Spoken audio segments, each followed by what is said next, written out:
aka 50 states. Bow! Yeah. Nowadays, you gotta watch out who you be around. Your best friend will set you up, man, these niggas clowns. Nowadays, you gotta watch out who you be around. Your best friend will set you up, man, these niggas clowns. Bitch made a deal with the Commonwealth. It didn't even really care about her fucking health. How you snitched on a fucking plug, man? And all I did was show love, use a dub, man. Expensive cars, expensive jewelry, man, I had you lit.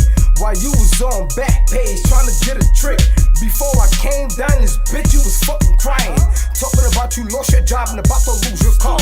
Then had the nerves to get mad up in that hotel. Cause I fell asleep in that other bitch pussy, oh well. 6'9", Billy Otto, y'all gon' get them shells. I sold my soul to the devil, I'm gon' burn in hell. Nowadays you gotta watch out who you be around. FirstFamRadio.com. FirstFamRadio.com. What up, world? This is Grammy music producer Ryan Ghost Bowser rocking it out with First Fam West Radio and your man's Mr. Illustrator. And on the ones and twos, we got Crazy D. Spin that, man. Keep the tools in the box, face wanna stop it. Mom's long like cocaine. I'm a fly human being, money is the reason. No, this time, here we go. A 1, a 2, a 1, 2, 3, 4. Ay, ay, ay, little mom. Ay, call it Finette, that's my mafia twin from Jordan Downs. Raise a finger, that's on Gorillas, it's just going down. You politicking on instant, I'm out voting rounds. Smoke his brother, smoking his brother, now we in the cloud. Played our freestyle in the courtroom, but he lost his trial. Doing dope all around the kid, so she lost her child. See, this mafia way of living, it's just our lifestyle. It ain't no waiting, I'm impatient, let's get busy right now, okay? Diamonds dancing, it's off a lick, I like to rob people. Keep it on me, unfortunately, I done shot people. Not legal, nigga, I'm a spinner, we are not equal, not lethal. John Cena the poor, I could not see. Long live to leave, a hood boy was quick to squeeze a trigger. If your son ever hungry, doggy, I'll kill for that nigga. I die for the street that I post on with my killers. That is not my baby. Lately, I've been focused on Skrilla. I can't tell you what, just know the code word is DJing. That's a highlight play, buddy, we gon' replay it. Well known gorillas from my city, they know we famous. You ain't talking no money, get in line and keep waiting, keep hating. I promise it's coming, little Larry, be patient. I had to cut this bitch off, she got feelings attached. I burn this motherfucker down to the ground, to the building collapse. Don't listen to your music, that shit weak and I'm blowing this cap. 5.56 cloud, ARP, ain't no holding these back. You speaking on my dead, it's okay, you for surely getting smacked. Don't need a microphone, but you know it's for solely a rap. Big eye busters, the enemies is for soaking wet. Don't believe none of your story, that shit make believe. 223s, you ain't ducking nothing, this could shoot through trees. Coordination cycle, I came to make a pussy bleed. It ain't a bitch on this earth I'm gon' ever need. I tell down they ever run up on me, shit, I ain't having it. You sir not a killer, we heard you did that shit on accident. I told these niggas I'm from Gorilla Gang Mafia. Yo, BM keep watching me, tell her put down them binoculars. I beef with the whole city, give a fuck about being popular. Not affiliated with none of my people, so we robbing. I get busy with Tula, they start calling me the problem solver. I'm a real life sparker, don't worry twin, that's on my daughter. Hey, why you dissing me on the net? We from the same city. Always leave a house with it on me, yes it came with. You ain't trying to catch a body, you should not come playing games. I'm a rock star with a drum, so you know I got it on stage. Outside thugging on this block, cause I have no home. Kill a nigga playing with my bro if he right or wrong. Stand dead in his face and that's his fuck nigga, what's happening? That could donkey in this club, it's okay, we get to dragging niggas out. If it get tricky, shit I'm passing, it's time to pass on the house. If you can lie dead in my face, I can smack you dead, no mouth. You off this pistol, I don't believe you gon' shoot it. I ain't breaking nothing down, if you want it, dog, we into it. Been a couple times they had me, fortunately they blew it. Trying to keep my mind inside of my head, cause usually I lose it. Think you really gon' touch me, you must be motherfucking stupid. Chop a bigger dispute, you get a boner. Hi, you there? Call it Finette, that's my mafia twin from Jordan Downs. Raise a finger, that's on Gorillas, bitches going down. You politicking on instant, I'm out voting rounds. Smoked his brother, smoking his brother, now we in the clouds. Played our freestyle in the courtroom, Brody lost his trial. Doing dope all around the kid, so she lost her child. See, this mafia way of living, it's just our lifestyle. It ain't no waiting, I'm impatient, let's get busy right now, okay? Gang mafia.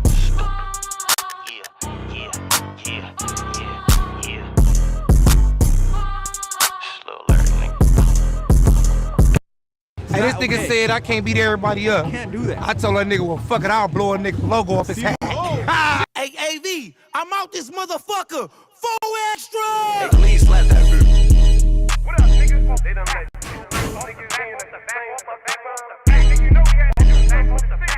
DJ Flair, make the money flare. Hey, bitch, I got the city lit. Off the back, Hey, nigga, I'ma do my shit. off the back, I really made it out the trench. off the back, Real nigga finally made it rich. off the back, off the back, off the back, off the back, off the back, off the back, off the back, off the back, off the back, off the back, off the back, off the back, off the back. Off the back, I'm really tripping. Off the back, off the back, off the back, they know I'm crippin'. Off the back, I'm really tripping. They know I got it on me off the back, I ain't slipping off the back. I'm from West Side 40. They call me 4 extras, and you know I keep it 40 off the back. Who got love for the club? Mozzie in the city, we get love from the bloods. We get love from the hood, from Crenshaw to Fig, from the hood to the dub. We get love from the hood, from Crenshaw to Fig, from the hood to the dub. Hey, bitch, I got the city lit. Off the back, Hey, nigga, I'ma do my shit. off the back, I really made it out the trench. off the back, Real nigga finally made it rich. off the back, off the back, off the back, off the back, off the back, off the back, off the back, off the back, off the back, off the back, off the back, off the back, off the back. Hey, nigga, this another anthem for the city, from the land. When niggas hit your gutter and your Ricky. Niggas know the west side, it get tricky, tap in. When you hit that LAX, get in with me, I'm a legend. If I'm on it, it's a hit off the bat. You niggas can't take the west off the map. I run up on me, bitch, I'm pulling out the strap off the back. I blow a nigga logo off his head. Stop playing, nigga, tell him who you do it for. For the Bloods and the Crips, no studio.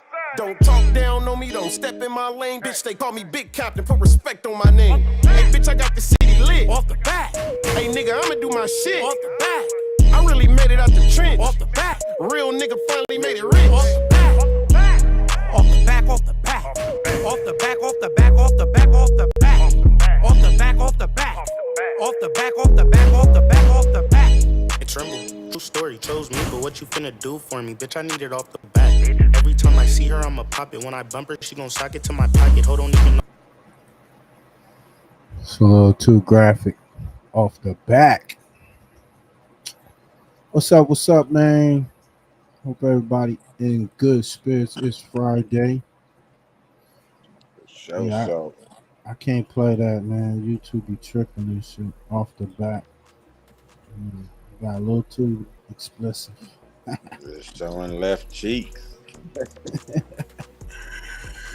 Hey, man, what's up, everybody? Hope everybody in good mood, good spirits. You know what I'm saying? We're gonna get right to it. Y'all see the banner, man? Got Whack flashing that badge. But we're not gonna be really talking about Whack today. Even though Brick Baby put out a challenge for Whack he got 30 days to come up with his paperwork. And if he don't bring the paperwork, he gotta get off the internet. What y'all think? That's what Brick Baby said. So we're gonna go into Tupac Biggie, man. No justice. Reggie White makes sure Russell Poor was dead, framing unalive, framing Suge Knight. Then we got Mob James. What else did you lie about besides seeing the white Cadillac?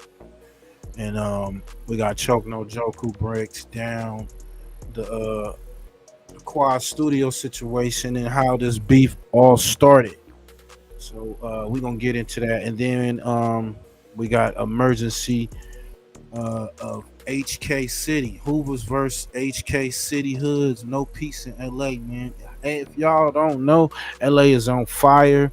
A lot of prominent members a few prominent members done lost their lives these past few weeks. You know, guy just lost his life, like I think yesterday, day before yesterday. You know, T4 the Low.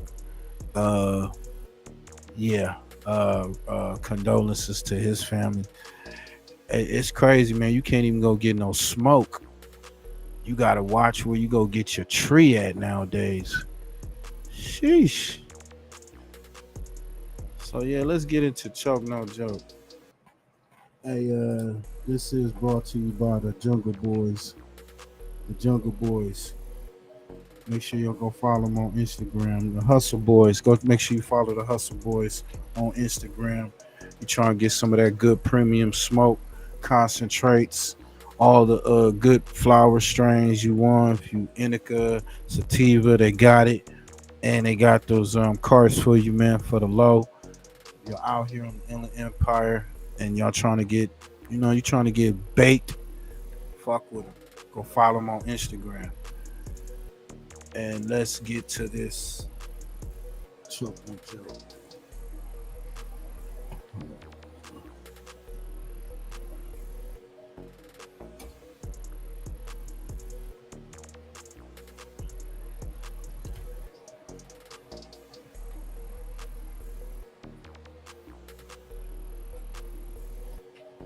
Shooting at Quad Studios.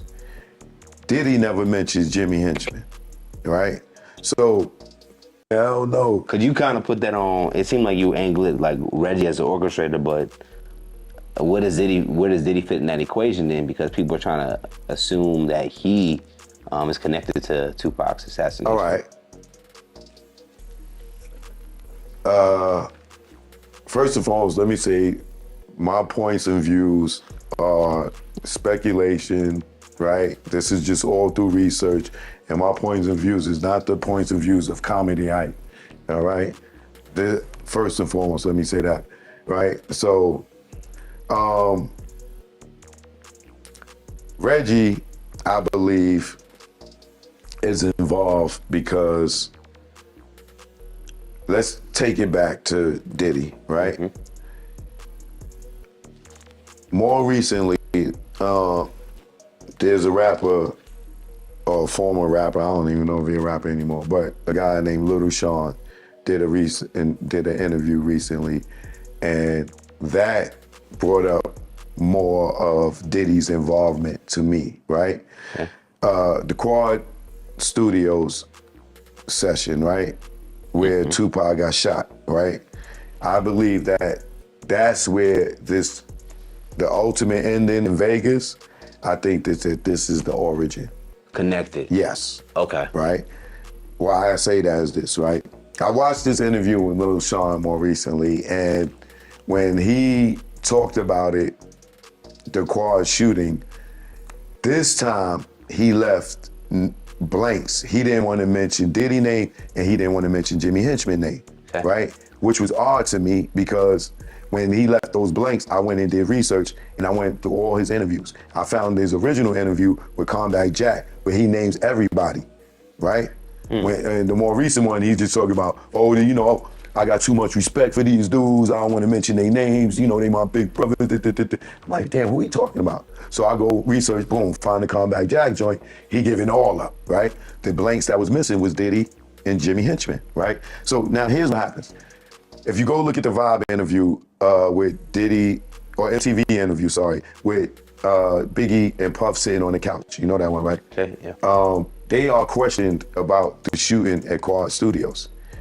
Diddy never mentions Jimmy Henchman, right? So what happens is this. Pac isn't doing bad at the time, right? He's famous, but financially, he's hurting, right? Mm-hmm. They all know this. So Jimmy Henchman was trying to manage Pac. Pac wasn't like, nah, nigga, nah, I'm not letting you manage me. You know what I'm saying? Like, so that began the little friction, allegedly, right? He wouldn't let him manage you. Pac is in New York shooting above the rim, right? He's now hanging out with Haitian Jack, right? For whatever reason, they got close to him, and Pac is, finally financially messed up. Jack is taking him shopping, buying Rolex, they getting in with him. They see his potential, and so, you know how they do. It's like the hustlers that take care of the kid that know how to play basketball in the hood. Hopefully he go to NBA, I'm good, right? So Jack is looking out for Pac. Big knows Haitian Jack, you know what I'm saying? All of them, they know Haitian Jack and they know his reputation.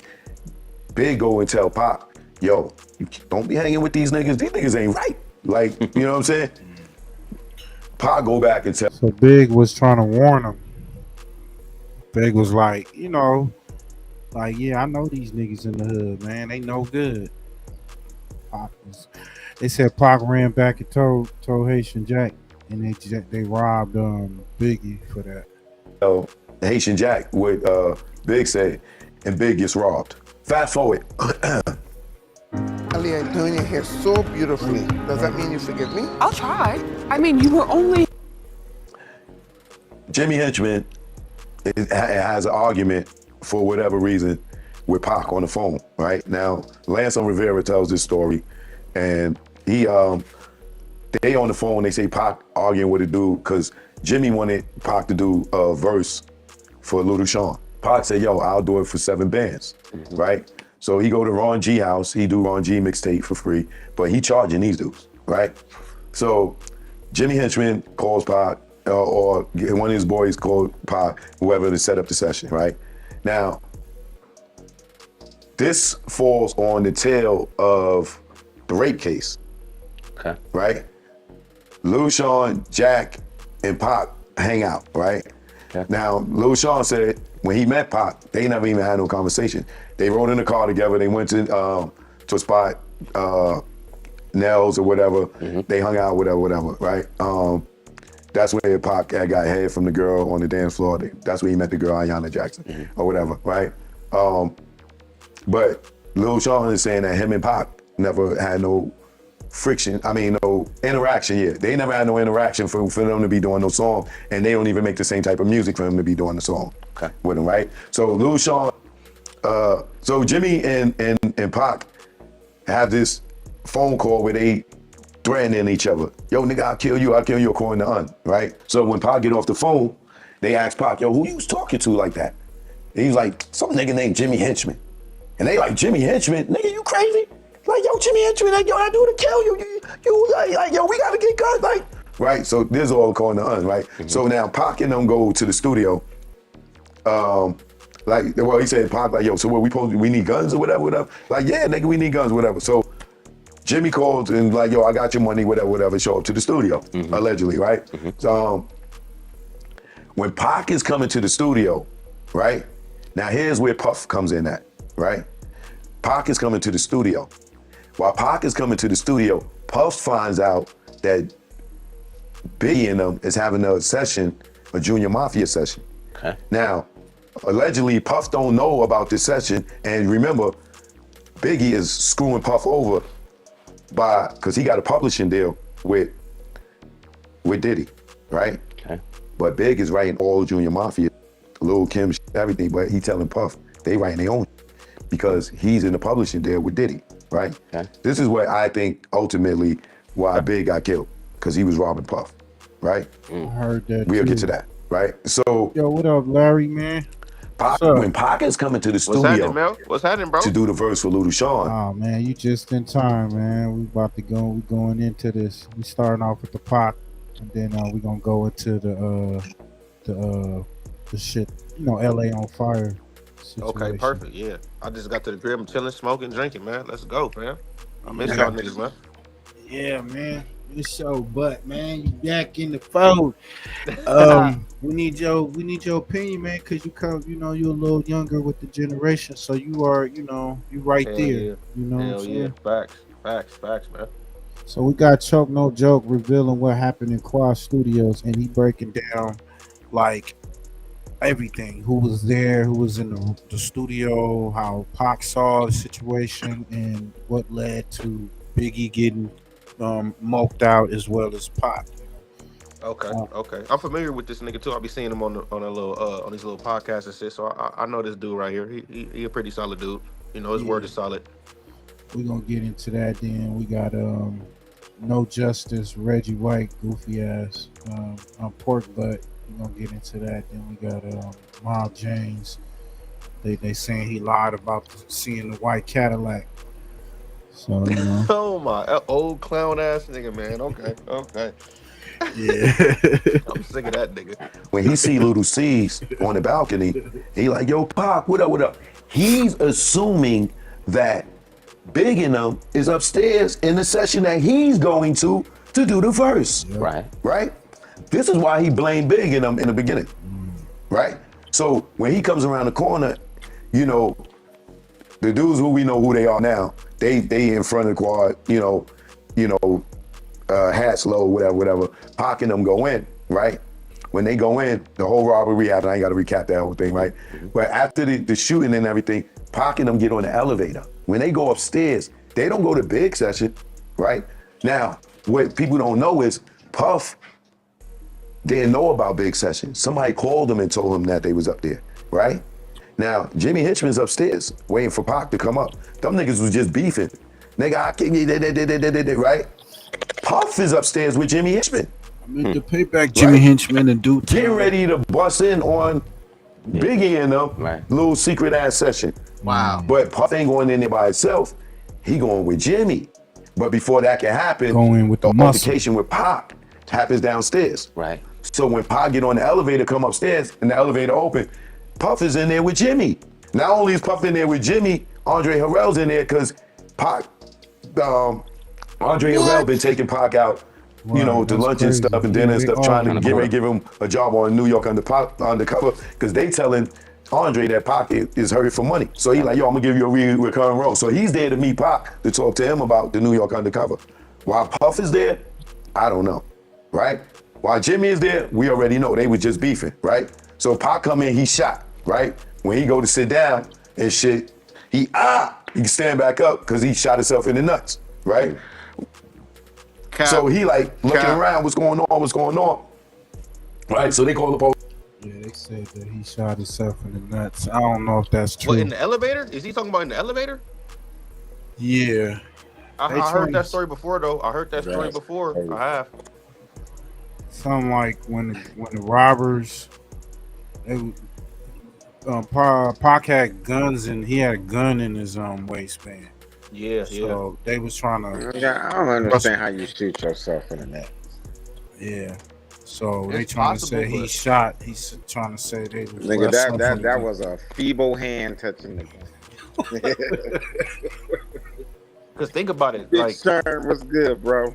think about it. You in an elevator, you know, so the elevator swing open and you see your ops and they got guns. You trying to move as fast as possible. You trying to move as fast as lightning. Yo, he got shot twice. You can't run because you in the elevator. So it's like I can't run. I gotta be quick to this motherfucking gun. The funny part about that whole situation to me is when that dude, the dude that was rapping with him, Stretch was there. Yep. turned Stretch, out- they say Stretch turned on him. Yeah, Stretch set him up. Yep. He let them niggas to Pac. So yeah, you know, Pac said it in the song. You know, he switched sides. I guess his new friends wanted him dead. Like, come on, man. Hey, that's the promise to pay back Jimmy Hinchman in due time. I know you bitch niggas is listening. That's the against all odds, right? Yeah. Yeah. Hell yeah. Police, he tells man, roll him out, this, that, and the other. When the ambulance come, he getting off the elevator. Now, in Combat Jack's interview with Lil Sean, he says Pac and Jimmy both standing right there at the elevator. Like Pac is on, he's on the other side. And Pac was like, yo, what's up, nigga? What's up? What the fuck is going on? Fuck is going on? And Jimmy like, yo, come here, nigga. Let me talk to you. Elevator closed. Douche. That's the last time they seen each other, right? This is why Pac starts going at Bad Boy. Puff, you was there with this nigga Jimmy Hinchman. I was just beefing with this nigga. I just got shot up. Right. You here with this nigga? Big, you supposed to be my man. He thinking Big and was all together. No, Puff was getting ready to run down on Big ass. He got the muscle with him. You get what I'm saying? He couldn't run up in Big Session with Un in there. You know what I'm saying? And Un and them was already had problems with Haitian Jack, right? Allegedly, right? If you listen to his interview, they banged out before, right? So, and remember, they robbed Biggie for telling Pac, don't fucking, don't hang with them niggas. So, being at the whole shooting, if you go back and you watch the video of them coming out of quad, Pac comes out with Jimmy Hinchman. I mean, not Pac, excuse me. Puff come out with Jimmy Hinchman. Big and them come out like 5 minutes later. They wasn't even in there together. They wasn't in the same studio. Gotcha. But if you look at it on TV, they make it look like Puff walked out and then they clip it and Big come walking out behind Puff. Big ain't even. I ain't gonna even lie. When I saw, I was like, damn, they set the homie up. Facts. I was like, God. they can't. I was like, look at Puff, look at Biggie, man. That's some bullshit. But look, this is what Tupac said word for word out of his own mouth. He said, Biggie, you say you the king of New York. you don't know what's going on, and then okay, you don't know what's going on, but after you can't tell me what's going on, but you say you this big king in New York and you run it, but you can't give me nothing, nigga. All right, you can't even let me know who had got the drop on me or nothing. Like just Facts. whatever. You ain't heard nothing. You ain't hear nothing. I could see how Pac saw that. He saw all them dudes around him, and then he just got shot like twice in the head and the groin. Facts. And then he said, then the Pac was saying, "You niggas shot me in the balls." He like, "Nigga, I can't have kids and shit. These niggas have shot me in my nuts." Like, man, that shit crazy, man. That shit crazy. And another thing I wanted to say too, he used to be really close with P Diddy. You feel me? So he know a lot of what P Diddy used to do and what P Diddy had going on. You know what I'm saying? He knew P Diddy before Biggie. Yeah, that's facts. the problem. That's how they met, right? Yeah, Pac was doing some shows, and Pac was he was helping Biggie out. Like he was letting them perform. Oh yeah. Yep. So Yeah, I heard that too. Yep, that's a fact. Yeah, so he was helping them out. Like, I do my session, then I let you come on after my session, and that's what we used to do, that party and bullshit record, And Pac they said Pac really did like Biggie. He liked Biggie flow and everything. And the fact that he knew Puffy, and like you said, he knew how Puffy really was and all that type of shit. Then the whole Kim with Puffy's baby mother or whatever. And they knew each other, like they was around each other behind the scenes and shit. So what do y'all think Biggie set him up? Honestly, do y'all think Biggie set him up? Or I don't think so. I think my feelings. I think Puffy has something to do with the shooting in Vegas. Like, you know what I'm saying? I don't know. That's my thoughts on it. I feel that he has something to do with it. Yeah, I feel like Puffy has something to do with both of them niggas, man. Both of them niggas. I think it was more than it wasn't just Puffy. I don't like when they say like they say he put the $1 million hit, right? That could be a possibility. You know what I'm saying? They said Puffy was scared of Shug and them back then, and he really wanted to get rid of him. That's Gene Deal himself said that. So I don't know, man. Yep. Hey, I'm gonna say this too, fam. This is crazy because we seeing rappers these days. These niggas getting caught for that. Nigga murder for hire. My nigga Lil Durk. He fighting a murder for hire right now. You feel me? So it's like, when you say he had help, do you feel like it was the system and like the government and the police with P Diddy? Like, yeah, fuck it, get that nigga gone. I think higher ups had something to do with both of them niggas getting bro. You know what I'm saying? You got to start calling it like it is. Push, come on, man. What you feeling? How you feeling? There's an old school video of Pac, bro, before he blew up. And my dude was very feminine in that video, bro.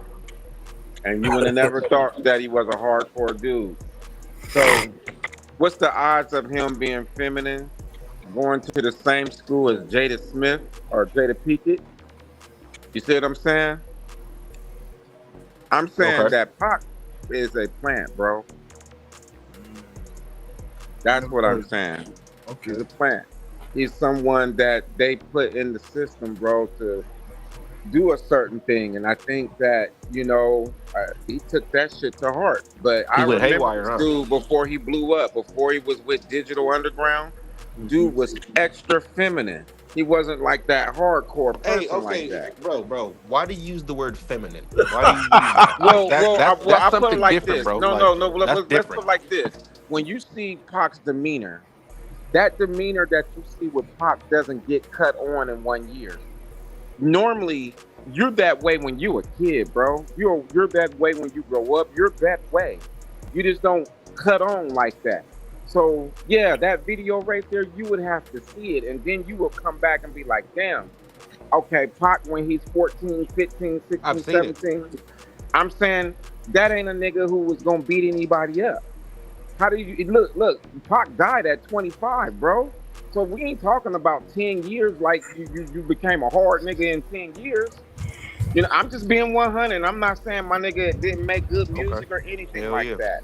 But I I'm respect it. saying my nigga is a fucking op, bro. What is the odds of you going to school with Jada Pinkett, bro, and both of y'all blow up in the doggone movie and music industry?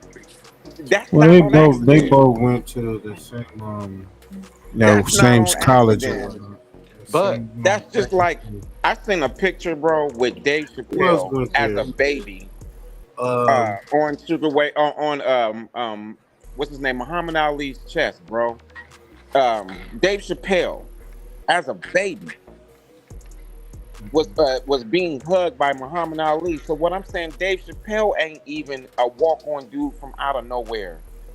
I'm trying to tell you, bro. Everybody is family to somebody, to somebody, to somebody. so even all right, let me ask you this, fam. Even with Tupac's with his because I know what video you're talking about. He had the flat top, the black tank top, and he was talking about like he was young as shit, talking about like yeah, I women and remember. shit like that. Oh God, okay, but look, what about his parents and his background and just what's in his genes? Like Well, Black it's not Panther even fighting. about the parents in the background, cause see, everything comes with a backdrop. That don't mean that you are the backdrop. That's someone else putting in the work right there, and you're sitting in a position to talk about it. Those people put in work. If you was in the Black Panthers or anything like that, those people put in work right there. So I won't take nothing away from the Chakor. I won't take away from nothing from his people. But what I'm saying is, you gotta realize, bro, that even the Black Panthers was tied in to Jewish money. All of it is, bro, and you can't escape it. If you really want to know who had Pac put down, Puffy is just half of it, but he don't run the show. Everybody knows a Yeah. Jew person runs the Right, show. right, right. So you got to think even on that perspective, bro. Like it's got envelopes to it. And that's a Well, fact. Is his it's a auntie? video I can pull up. It's a video I pull up where the dude who breaks down. He say that Pac was he's saying the same stuff you saying, like he was a plan or whatnot. Look, I And don't even know who that person is. yeah, but that has been that's been in the air. Like I've heard that before. So, but when the guy speaks on it, I don't know if I can pull it up. If I have enough time to pull it up. But he I ain't makes a saying dude's compelling music That's wasn't argument. good deep. or That's anything really like deep. that. Yeah, he I'm not makes a even gonna disagree. compelling. I can't even disagree with that because, but it's like, damn. So what? Well, Niggas he can't he broke. change. Like you can take a good nigga, but like you can take a nigga out the hood, but you can't take the hood out of nigga. Like it's like he grew up, nigga, and he was around gangsters. Went to the pen. He went like I feel like he went through all type of different shit where it was like, okay, I'm not that little boy no more. We talking about a video where nigga was like 15, Bro, 16. I'm gonna be real He with was you. like 14, I'm 15. saying like I can understand if you grew up scrapping. You know, I can understand if you grew up scrapping, but I ain't gonna lie. Pac seemed like he got strong with the people that he was around. You know what I'm saying? He grew I'm up in just that being environment 100 though, for with you. sure. He definitely grew up in the environment, but like I said, look at yourself when you was 14, bro. You can't cut who you are on Oh right God, now I'm the same off. nigga. Hey, that's a You fact. I'm the can't cut same it nigga. off. So what I'm saying is that nigga right there that was at 14, 15, 16, you can't cut gangsterism on. You can't. That's why I said that there's more to it right there. And I've heard people say like, it's a hurtful thing, but a lot of things that we saw in the 90s wasn't the way that we thought we saw it. Like I'll give you a great example. One of my favorite rappers was MC Ren. And I didn't pay no attention to this. This is NWA MC Ren. But White boy. Homeboy got some verse where he says, forever Luciferian because I get paid to be. I never paid no attention to that when I was younger. I listened to that when I was older, bro. I'm like, dad, this dude was devil worshiping. Because he Nothing ain't got like paid what to we do used it. to think. Damn, bro. Hey, man. Me as a young nigga, I never heard this shit. I never heard like the Tupac plant theory. I never heard. This is my first time hearing that theory. And Yeah, I'm it, putting it up it right now. Oh no, that's been not out far there This right fetched, is bro. there. You FBI. feel me? Okay, here we go. The FBI war on Tupac and black leaders. Here we go. Bring It's I'm not gonna play this whole thing. It's almost 2 hours long, but I'll bring it up. And I went through it, and it made some sense. The guy was making some sense, and like you said, you can't take away what the music he made. Yeah. Yeah. The first record that I did hear Pac do was that back to African stuff. You know what I'm saying? Uh, I got his whole catalog. I Back in feel the like day. if that is true, he went haywire. Like he turned on him. Yeah, Like, nah, I fuck that. think. Yeah, I think after the prison experience, he getting shot at, and I then ain't gonna lie, bro. understanding that them You know, dudes was. Go ahead. go ahead. Go ahead. I heard something that was real about on Pop. I heard that he started the thug life movement to get Mhm. niggas like reared up and hyped on a team, and then the whole plan was to Changing. turn the movement into a positive movement, kind Right. of like Yeah. Charleston White. You know how Yeah. Charleston White started off, nigga, all rowdy, nasty, fighting everybody. Now all of a sudden he's conscious daughters and shit. You know what I'm Mhm. saying? So it was like the same thing with Pac. He was supposed to build that up and then, bring on the positive right after that. So it Okay, but wasn't look, supposed to fam. stay thug life. It was So supposed that to change. Yeah. But that's what make but him a look, op in that manner.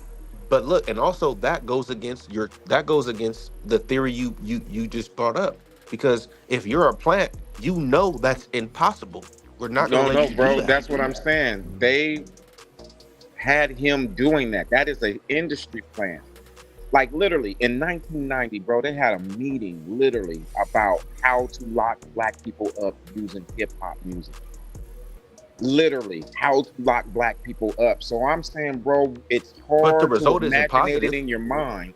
But what I'm saying is some of the greatest people we love aren't exactly what we think. We're only looking at things on the public side. No. But No. look, fam, look. But the result isn't positive, right? If you're a plant, the result isn't positive for black people.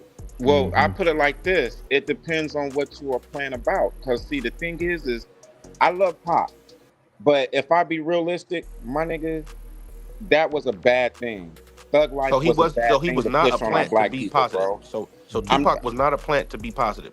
He I wasn't a think plant he to help was a. black I people. think he was a plant for whatever think tank that's out there. Just like this whole Charlie Clerk thing, for whatever the think tank that is out there. But what I'm saying is he's not moving no thoughts on his own. He's being told what to do like everybody else. And I know my niggas sound hard. I know my niggas sound like he'll slap you in a heartbeat. But hey, that's the showcase right there. That's the show right there. But all I'm saying is if you be realistic, thug life hurt a lot of people, bro. A lot of people died underneath that mindset right there. Underneath that thug life mindset, that is how you get drill music today. From a nigga saying fuck it. You see what I'm saying? So in many ways, I was down with that music. I'm not saying that I turn my nose up at it. No, no, no, no, no. But when I'm looking at the end result of everything, I'm like, he went from Brenda had a baby to thug life, my nigga. So you get in the mixture of, like I said, good and bad at the Because it's Well, all the same. It's all the same. It's all the same. so the guy, Pac's old manager, before he went over to Death Row, said Pac had told him that, yeah, man, I'm gonna go with Death Row. He said Pac cried to him and said, I know I'm selling my soul to the devil. So he knew that he was gonna be in a world of shit. No. Who was this nigga who's saying this though? Who's this nigga saying this? Pac's, You can't just you can't just do that. Hold on. devastated over here, nigga. Like, y'all better put some Vaseline and some smiles on Pac, nigga. Nah, I'm a trust me, I'm a diehard Pac fan. But I did hear this. I did check this video. Okay, it's up here. The FBI warned Tupac Shakur and black leaders in '96. Dash. Now, if you notice the book, this is a real book. It got Martin Luther King, Malcolm X, Nigga, Malcolm X is a plant. Yeah, all this. If it came out, he's a plant, bro. He's a plant. Malcolm X is a plant. Malcolm X is a plant. Okay, even Martin Luther King look, is a plant, bro. But they went haywire, right? But they went haywire, right? Like they turned, like, okay, I was a plant, but nah, this ain't right. I can't do it, like, right? All I'm saying is maybe at the end that's why they got killed, but all the way up leading. I'm just saying. Everybody ain't the roses that we thought. You know what? I'm gonna say this, Larry. I'm gonna say this, homie. No way, bro. When you come into the spotlight, you're going to be approached. I don't give a fuck who you are. Don't matter who you are. All your favorite rappers, you're going to be approached. All your favorite actors, it don't matter. You're gonna be approached. And so I believe that all these folks was approached. They was given some type of, ultimatum or whatnot, or, this is how it's going down. Because, you got to think they got the small hats that's behind all this. You know what I'm saying? And maybe, like he said, they was funding a lot of this shit. So, like, you get out of line and like, we gotta get rid of your ass. So I think a lot of people got X'd out because they, like you said, they went haywire. They was like, I wasn't going. Malcolm X, nah, no way, bro. Malcolm X was not a plant, bro. He wasn't, bro. No way, bro. That was the whole reason why he left. When he found out that the dude that funded Islam was a white person, he snapped. Let's talk about it. Let's talk about who funded Islam. That don't mean he was a plant. That don't mean he was a plant, though. No, bro. That's what I mean. That he was a doggone plant. He was doing a certain job. He thought that thing was just the same thing as Martin Luther King. He thought he was doing something. He didn't even write. Martin Luther King didn't even write "I Have a Dream." That thingy everybody said. That's Jew bullshit, wrote that, bro. Yeah, that's bullshit. A Jew wrote that. Yeah, he. But what I'm saying is it's the exact thing on both sides. And when they got to learning the truth, they start rebelling, and that's when they got killed. Okay, so you are right. There's a step down, but it doesn't change away from what you thought. Yeah. Like I said, Malcolm X, when he learned he was a white dude, from what I learned, that's what made him snap. So let's get to this, man. Let's get to this because it's real deep. All right, at 6 p.m. New York City at 99.5 FM, WBAI and WBAI.org. A new book, The FBI War on Tupac Shakur and Black Leaders, took its author John Potash hundreds of interviews and 12 years to complete.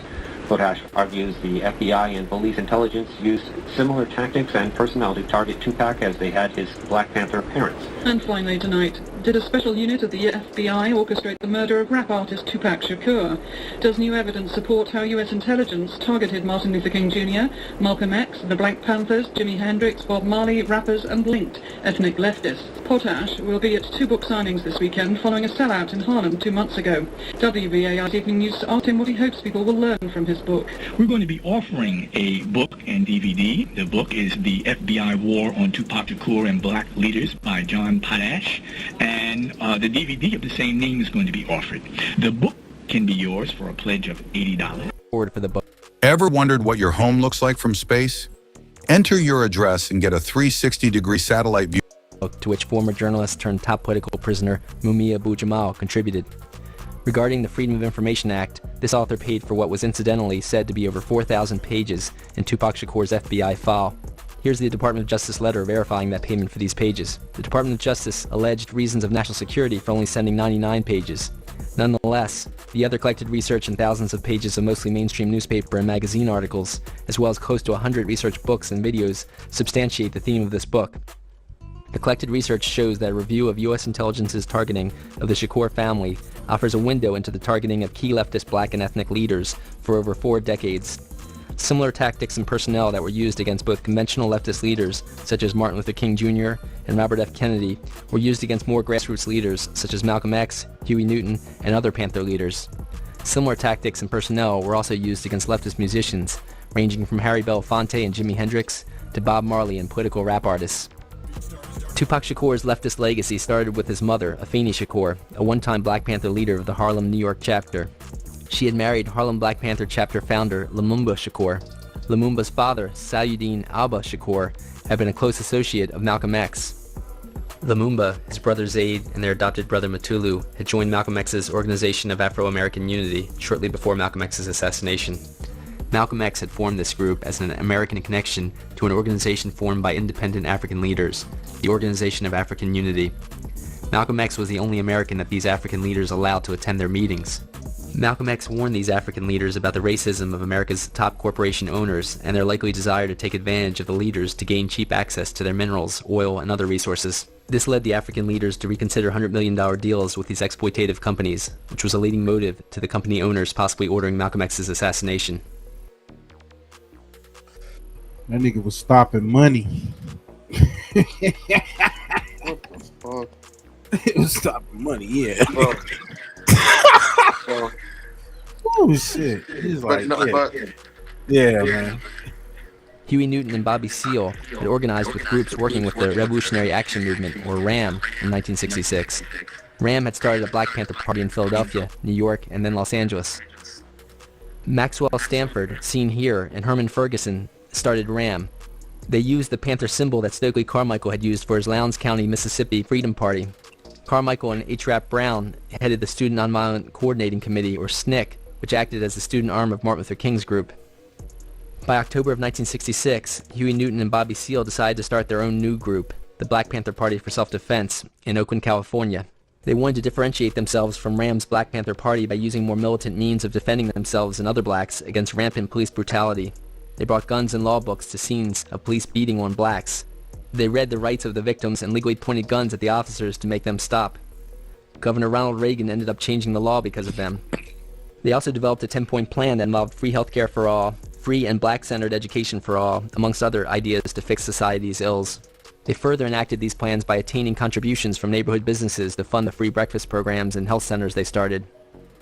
Their fame, membership, and programs quickly spread across the country. The next biggest chapter soon arose in Los Angeles, headed by John Huggins and apprentice Bunchy Carter. New York Times bestselling author Eldridge Cleaver had joined the Oakland Black Panther National Leadership as their Minister of Information. His soon-to-be wife Kathleen Cleaver gained the position of National Secretary of Communications, a national spokesperson for the group at many events. Huey Newton and Bobby Seale signed Stokely Carmichael and H. Rap Brown as honorary East Coast Black Panther leaders, including Bronx Panther leader Sekou Odinga's wife, Yasmin Fula, seen here with Tupac and her son Yafu Fula. Yafu later became Tupac's backup singer, Yak, aka Gaddafi, in the Outlaws rap group. Tupac starred in a play in Harlem and wrote rap songs, but when Harlem Reverend Herb Daltrey asked 13-year-old of instances when U.S. intelligence likely used the tactic of placing an undercover agent in activists' life to manipulate them. For example, the head of the Vietnam Veterans Against the War found out his lover worked for U.S. intelligence to sabotage his work. Police intelligence also placed an undercover agent near Malcolm X's daughter, Kabila Shabazz, who helped frame her for conspiring to murder Louis Farrakhan, allegedly for his involvement in her father's assassination. Also, former Black Panther Lilu Lee produced the documentary All Power to the People. He cited U.S. intelligence's use of this tactic versus Huey Newton. The documentary includes many Black Panther leaders stating their belief that U.S. intelligence inserted an undercover agent lover into Huey Newton's life to manipulate him when he got out of jail in 1970. Researchers support that this lover and other undercover agent infiltrators convinced Newton to expel many Panthers, including Geronimo Pratt. Meanwhile, Tupac grew up with an extended family of Black Panther mentors, including Bronx Panther leader Sekou Odinga's wife, Yasmin Fula, seen here with Tupac and her son Yafu Fula. Yafu later became Tupac's backup singer. That's crazy how they had an undercover within them, their party right there, you know, that close. Yak, aka Gaddafi, in the Outlaws rap group. EVE Online is a Tupac starred in a play in Harlem and wrote rap songs, but when Harlem Reverend Herb Daltrey asked 13-year-old Tupac what he wanted to be when he grew up, Tupac said, a revolutionary. Tupac kept to all of his ambitions. By 1984, Afeni moved her family down near cousins in Baltimore, Maryland. She fought to get Tupac into the Baltimore School for the Arts. Tupac excelled there and met lifetime friend Jada Pinkett, who later found success in Hollywood and also married actor Will Smith. At this time, Tupac attended meetings of the New African Panthers, the young adult group of the New African People's Organization, or NAPO.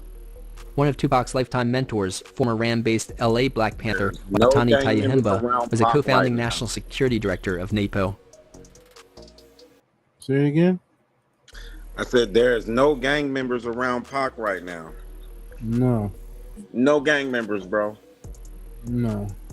How you cut on Hardy? By the end of Well, he started hanging with Thug Life before he came over to the Thug Life. I've Was said when that he first got the best life. He sound like a Moreno Valley dude.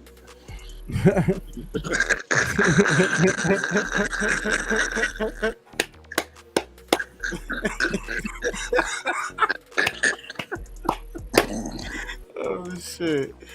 Nigga living in palm houses and shit. Nigga, how'd you get this? Tupac's junior year of high school, several crack-related murders occurred in the Shakur's neighborhood. That summer of 1988, Afeni decided to move the family to Oakland and stay with Geronimo Pratt's wife, Linda Pratt. Before the end of Tupac's senior year of high school, the New African Panthers elected Tupac as their youngest ever national chairman. According to Tupac, the group attempted to replicate his mother's Black Panthers without making the same mistakes. NAPO National Chairman Chokwe Lumumba said Tupac had the top sales of NAPO's newspaper by any means necessary in California. Tupac started a newspaper insert, Panther Power, for his group. Both NAPO and the New African Panthers were active in 8 cities at that time. Tupac had also been rapping, doing musical benefits for his imprisoned godfather, Geronimo Pratt. He also said he was strategizing with both Pratt and the Black Panther Minister of Defense, which was Panther co-founder Huey Newton's title.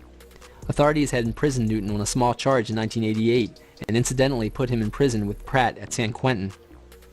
Pratt took Newton under his wing. The two compared their government files their lawyers had helped them obtain, and it ended the split the FBI and CIA had started against them. Here's an older picture of Pratt welcoming Newton when he first got out of prison in 1970, before Pratt's expulsion. When authorities released Newton from prison on August 22, 1988, he refused to leave and instead held a press conference the following day. This officially ended the FBI's 18-year split of 2 key leaders. Pratt convinced Newton to leave and work for his release on the outside. It appeared more than coincidence that exactly 1 year later, on August 22, 1989, gunmen assassinated Newton. Newton organized to release Pratt and talked to East Coast Panthers about reforming the Black Panthers. The FBI's LA COINTELPRO leader, Richard Held, had moved back to head the FBI's San Francisco Bay office in 1986. TV news stations caught him lying when he said they had no suspects, and witnesses described it as an execution rather than a random drug death. Martin Luther King's family lawyer, William Pepper, reported that they used this kind of threat timing tactic when they assassinated Martin Luther King on the anniversary of MLK's Riverside speech, officially coming out against the Vietnam War on April 4th in 1967. By 1990, Tupac Shakur had decided to leave his New African Panther leadership to tour with the Grammy-nominated rap group Digital Underground. Here, Tupac's seen with Digital Underground on stage. He had already recorded an album's worth of songs in 1989, which a Digital Underground member found and produced in the late 1990s, titled The Lost Tapes. It included a song titled after his New African Panthers newspaper insert, Panther Power. The song's lyrics included lines such as, "Couldn't survive in this capitalistic government because it was meant to hold us back with ignorance. Drugs and sneak attacks in my community, they killed our unity." Here he had started writing songs with political terminology. He soon decided to keep political ideas in his lyrics, but gave up the terminology, apparently to not lose less educated fans. In 1990, Earth First environmental leader Judy Barry had launched the Redwood Summer Campaign to fight the destruction of the redwood forest from her San Francisco Bay Area office. Her successes had repercussions. A logging truck rammed into her car in 1989, nearly killing Barry and her kids. Someone had also nailed this picture of Barry playing a violin on her door, with rifle crosshairs over her, and dog feces on it.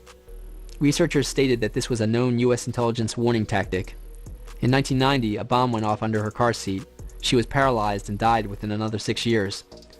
The FBI first investigated Judy Barry and a passenger in Barry's car, Darrell Cherney, for planning to use a bomb themselves.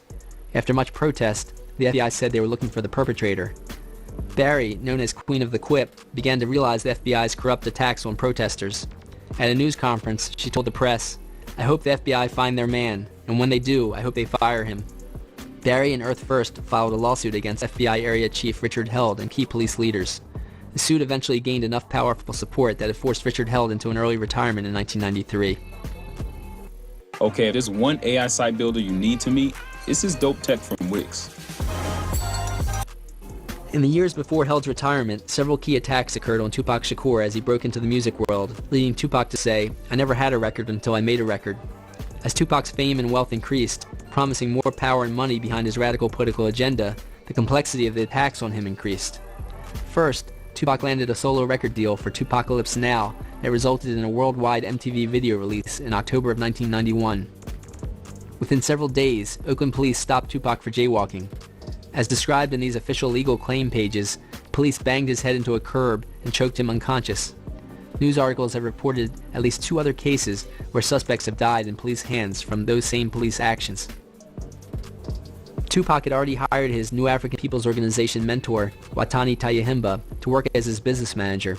He hired NAPO National Chair Chokwe Lumumba to be his national legal consultant and to represent him on the police brutality case, in which he won a large settlement from the government. This funding of a national radical black organization's leadership gave the FBI even more reason to target Tupac. Within a year, Tupac had a debut lead role in the major motion picture Juice, which had its premiere in San Francisco. That night, Tupac experienced a drive-by shooting on his and his friend's limousine as they traveled from the movie theater to the after-party. The similar timing appears more than coincidental. More evidence of FBI Supervisor Richard Held's orchestration comes by way of witnesses catching plainclothes California police officers using an unmarked car to attempt a drive-by shooting of a police brutality witness in the 1990s. As Tupac's fame and fortunes rose, police attacks on the rap and film star increased. Tupac next starred in John Singleton's sophomore film Poetic Justice as the lead with Janet Jackson. Tupac's first CD, Tupacalypse Now, had gone gold, and his career was soaring. On August 22, 1992, the 3-year anniversary of Huey Newton's assassination, the most complex attack on Tupac occurred. At the Marin Festival in the San Francisco Bay Area, Tupac came as an honorary guest. As Tupac signed autographs for kids, a man amongst a group of strangers ran up to Tupac and punched him for no reason. Tupac's road manager and Mutulu Shakur's son, Maurice Mopreme Harding, blocked others in the group from attacking Tupac. Harding took a gun out and shot it straight towards the sky before he and Tupac took off running. Witnesses supported that at least one of the strangers fired his gun at Tupac, all in front of police, who failed to intervene or arrest the shooters. One of the bullets hit a boy nearby, but police only arrested Tupac and Harding, though they let them go with no charges when witnesses exonerated them. 3 months later, Vice You see, they arrested Tupac, but they didn't arrest the actual people who started the issue, the melee. In the movie, they try to show that, but it clearly looked like oh yeah, Pac started that. But you hear this guy speaking on it. President Dan Quayle denounced Tupac's debut CD in a nationally reported speech. Tupac had finished his second CD, Strictly for My Niggaz, in 1992, but his record label, Interscope, failed to release it.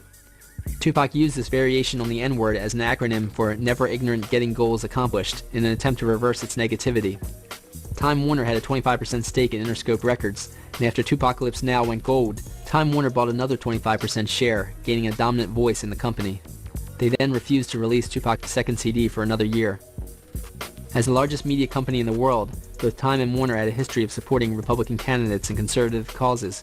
For example, Time Incorporated's Vice President Charles Douglas Jackson rotated back and forth as an architect for the CIA, heading their psychological warfare division for various presidents, and running Time magazine's empire.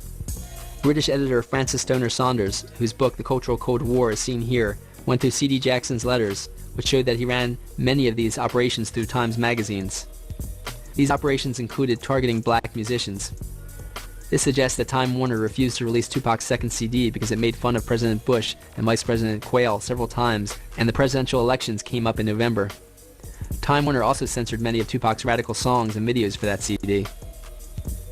A year before, a court acquitted the white cops who were caught on video beating Rodney King. This acquittal sparked the LA riots in 1992. Fred Hampton Jr., the Chicago Black Panther leader's son, organized protests in Chicago. Hampton Jr. led the Illinois chapter of the socialist Uhuru group. Hampton said that one of the same police officers who targeted his father arrested him. He also said that people have made several attempts on his life, as his picture through his shattered car window exemplifies. Police also charged Hampton with arson. The judge said the building police charged Hampton for burning never actually had a fire. Despite that, Fred Hampton Jr. received many years in jail. When he was released, Fred Hampton formed the Prisoner of Conscience Committee, a nationwide activist group. This is the iPhone 17, and this is the new Ridge case. And check this out. Events around the LA riots also led Tupac Shakur to change his persona. Former Black Panthers and other activists had garnered a gang peace truce between leading Bloods and Crips gang sects in Los Angeles. As seen in this 1994 Los Angeles Times headline, these peace truces started spreading. They eventually went nationwide, and these gangs started turning into community activists.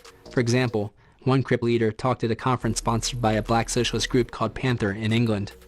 Also, the Latino version of the Black Panthers, the Young Lords, influenced New York's largest gang, the Latin Kings, to participate in this movement. The video, Black and Gold, and the Columbia University Press published book, The Almighty Latin King and Queen Nation, detailed their activist conversion in the mid-1990s. Not long after the early 1990s Blood Crips peace truce, Tupac and one of his mentors had come up with a political plan. Tupac decided to take on a gangster rap persona in order to appeal to gangs and then politicize them.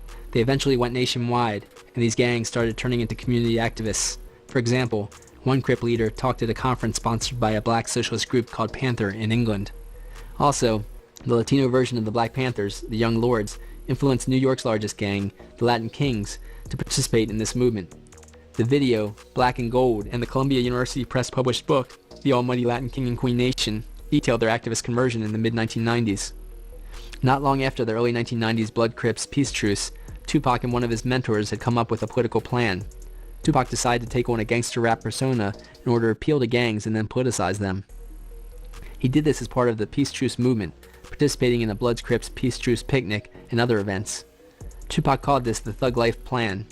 He and his still imprisoned stepfather, Mutulu Shakur, wrote up a code of thug life, reprinted in Jamal Joseph's book, Tupac Legacy. Joseph, formerly part of the Panther 21, later became director of Columbia University's film program. Joseph was also part of Tupac's extended family of ex-Panther mentors.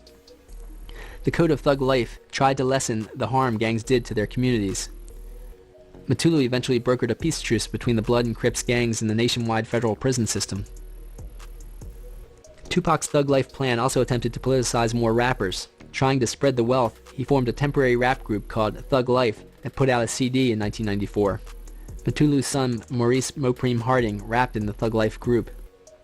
Police retaliated against the gang peace truce movement and Tupac, eventually with some of the same officers. They appeared to start using the same harassment arrest strategy against Tupac that they used against his mother's Black Panthers. Police arrested Tupac for many charges that were dismissed, such as saying he was smoking marijuana in public in a hotel lobby at an Atlanta National Political Rap Convention that had scheduled him to speak. At the next year's Atlanta Rap Convention, they charged him with slapping a woman who asked for his autograph, when witnesses said that the woman had actually started a fight with Tupac's companion, and Tupac just got between them to stop it. Another time in Atlanta, friends drove Tupac from a concert he had given when witnesses say two off-duty white cops in street clothes were beating on a black motorist in front of the rapper. Tupac rolled down his window to ask what was happening. Both white and black witnesses say the white men then ran at Tupac's car, smashed Tupac's car window with the butt of a gun, and shot at him. Tupac reportedly rolled out of the back left seat and got a security guard's gun. The men started running partly sideways with a gun pointed back at Tupac as they apparently hadn't expected the large group of people in Tupac's envoy to exit their cars to defend Tupac. Tupac had already gotten down on one knee and shot the men several times in the butt, back, and leg.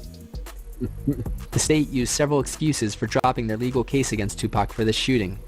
Evidence supports that prosecutors actually dropped the case to avoid revealing police intelligence's botched attempt to assassinate new rap and film star Tupac Shakur. The two cops claimed to have been drinking that night, but they also were carrying a gun stolen from an evidence locker with which they shot at Tupac. As seen in a later, unrelated Tupac trial, testimony says that a police detective described such a gun as a throwaway gun.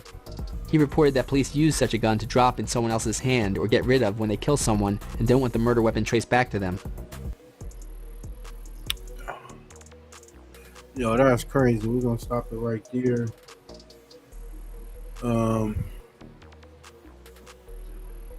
It goes in a little deeper too. But you heard what he said, you know, he wanted to spark up that whole thug life, and you know, he was trying to get the gangs to change their direction or whatnot, make them more political or whatnot. So I mean, yeah, we gonna have to come back to that. was on one. Yeah, definitely. Let's play this a little bit more. Let's see. What else you talking about?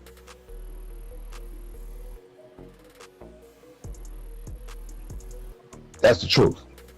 Now, when I was in prison, my father had power of attorney over my properties, my publishing, anything dealing with Suge Knight personally.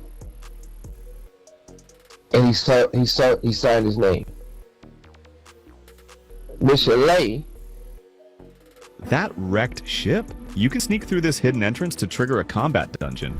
Most players never had a stamp with my name on it, which was power of attorney to stamp the checks. What Reg did was when it made a fake stamper and start making checks. And he said he had to hook up with from Danny Bakewell and well, my baby mother is my daughter's mother. Well, Sharita. Right. They had a relationship at Family Savings, a black nigger bank, who committed the most crimes for me than ever. So what they would do was press up checks. They made a dummy stamper and stamped the check. It was cashing the checks. Reason why that became a problem, what they didn't know, and if I was the type of motherfucker to say, hey, put these people in prison, they would have been in prison, especially Pork Butt. Say what you want, but I choose not to put people in prison. Because at the end of the day, when you have a rubber stamp, it's like a fingerprint. The original one stamps one way. If you make a copy of it, it's not gonna have the ridges in it. That's one of the reasons why they wanted me to be Chapter 11 and take my company away, because so many people really went to prison for fraud and thefts. Now, what Pork Butt would do was put up a check, take the stamper, and cash them. These checks went to, one went to, I think, a mayor or other people or other officers or his family, right? The sad thing about that is that that fraud still made for me. So, you want to talk all this shit, I'm willing to walk off any of my time, and do it with a smile. God made me a man. I've been here over what, almost 11 years. I ain't had a bad day yet. Porky can't do no time. One, you're a crooked cop. Two, wherever you get, I don't care where you get, ain't no such thing as no PC yard, fatty. Shit. Tory Lanez is a homie. That dude I got love for. He on the S&Y yard, so y'all say. He gets stabbed. Right. Prison is prison. Me personally, I'd rather be able to do my time without being in the hole. But I did both. I'm not proud of the things I did bad in life. But I take responsibilities. And when I did do bad shit, I do them. You wouldn't know the truth about me. Some motherfuckers talk about the music business, but never been in the music business. Right. Nobody never ran Death Row Records. When I was in prison, there wasn't no Death Row. Nobody's been in my office doing stuff, but one thing I did say they did, and I can say straight to Reg, what are you talking about? How you gonna say you ran my company better than my company I did when it's my shit? But right. The thing about it is, I'm not gonna pick on Reg because the truth can do it. I can turn around and say, you know what, Reg? When I had Tupac, Snoop, Dogg Pound, every artist, and everybody, Jealousy, I'm married, and I'm got security on them, I expect my bill to be a certain price, right? How is it when I'm in prison, Pac done moved on to heaven, Snoopy's not on the label, no artist is not on the label is basically shut down because I'm in prison. Death Row's in prison. The whole West Coast is in prison. But how is it that the security bill is more when I'm in prison and no artists than we had artists? Is that not stealing? Because I said, look what you did. But do I trip off that shit? No, I don't. If motherfucker was running around Jimmy Hickman and listening to Jimmy Hickman, who hated Tupac, that's why y'all hate Pac? Or do I name drop when motherfuckers want to laugh and ha, he, look at me, look at me? Look at you. If you're in the music business, tell me some artists you got and make their situation better. When I got Andre off Ruthless, he was getting 1 penny. He was making no money. He would never been able to make no money. He wouldn't have knew Jimmy Iovine if it weren't for Suge Knight. He would have. Hey, we gonna stop it right there, man. I wasn't trying to make it go too long. The homie fell off. Try to get him back on the next show. We can go over this emergency of this HK City. Like I say, LA is on fire. Few people that lost their lives. So, you know, we're gonna have the homie back up here and talk about that. But yeah, man, this whole Tupac shit is like never ending, bro. It's never ending. So we'll come back to that. Hey, you got any last words before we get up out of here? No. Just everybody stay good. Good money. Yeah. Stay positive.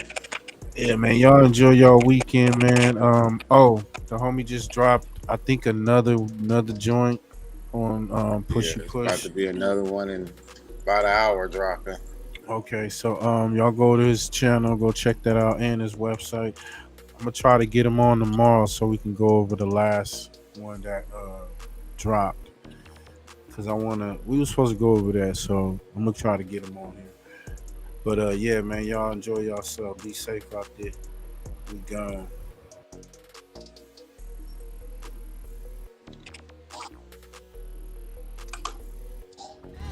I just spent 5 motherfucking years in the joint. I told you I'll pay your monkey ass when I feel like it. Suck my dick.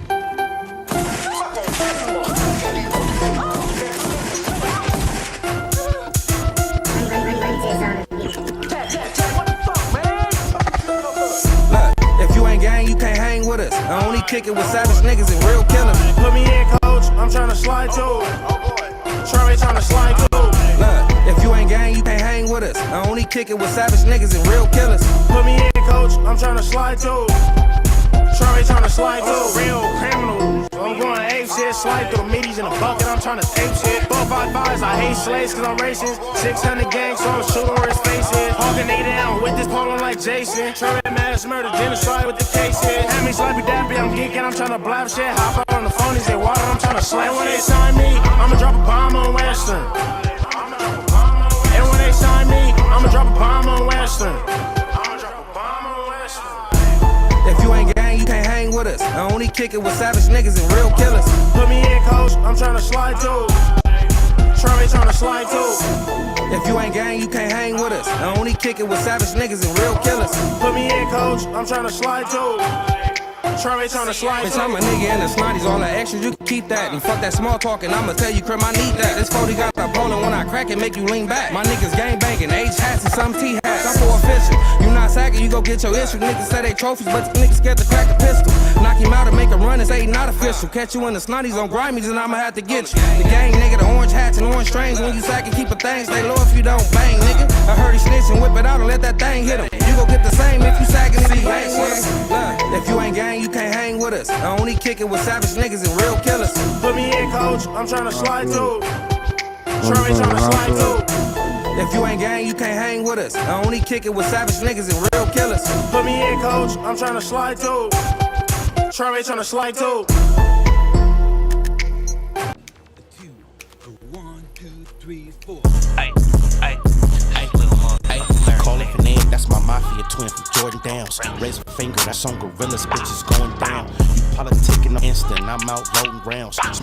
Smoking his brother, now we in the cloud. Played our freestyle in the courtroom, Brody lost his trial.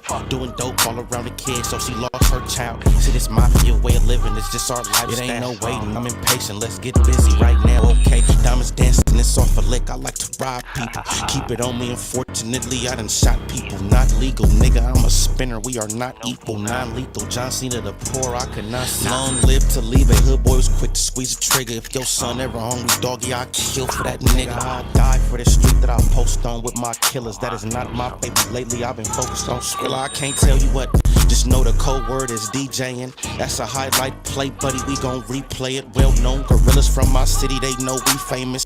You ain't talking no money, get in line and keep waiting, keep hating. I promise it's coming, little Larry, be patient. I had to cut this bitch off, she got feelings attached. I'll burn this motherfucker down to the ground, to the building collapse. Don't listen to your music, that shit weak and I'm blowing this cap. 556 cloud, ARP ain't no holding these back. You speaking of FirstFamRadio.com. FirstFamRadio.com. Nigga got a grip, nigga get a grip, nigga with the gang and rolling with the Alpine banging. Tell me what you gotta say. FirstFamRadio.com. FirstFamRadio.com. Nigga got a grip.